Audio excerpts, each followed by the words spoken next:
What this man didn't expect was, he was just yelling on the train. Then a guard suddenly cut open his clothes, hung a clock around his neck, and locked a steel ring around his arm. Then they opened the small train window and shoved his arm straight outside. The man screamed in agony instantly, but a few seconds later, he suddenly went quiet, because outside was a freezing -100 degrees. His arm was frozen solid in an instant, and the guard was already holding a giant hammer. When the countdown ended, they pulled his arm back inside the carriage. After confirming it was completely frozen, the guard raised his hammer high.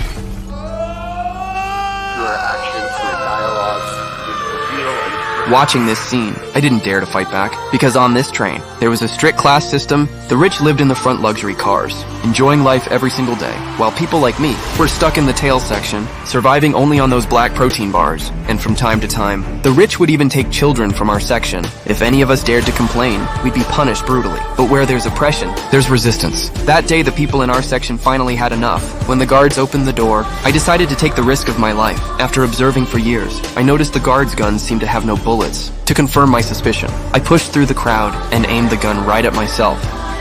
you've got no bullet! Once everyone realized it, the poor immediately lifted a metal pipe and rushed toward the door, using it to block the way. Since many guards had no bullets, they were quickly taken down. But right then, a fat man swung a giant hammer at us. Everyone froze in fear. Jack couldn't stand it anymore. He stripped off his bulky clothes and used his agility to rush right at the fat man, snatched the keys from his waist. Then we hurried to the prison section of the train to free a father and daughter trapped inside. They were crucial to our plan. Tony was a lock expert, and his daughter had a special gift. She could hear what was happening behind the doors.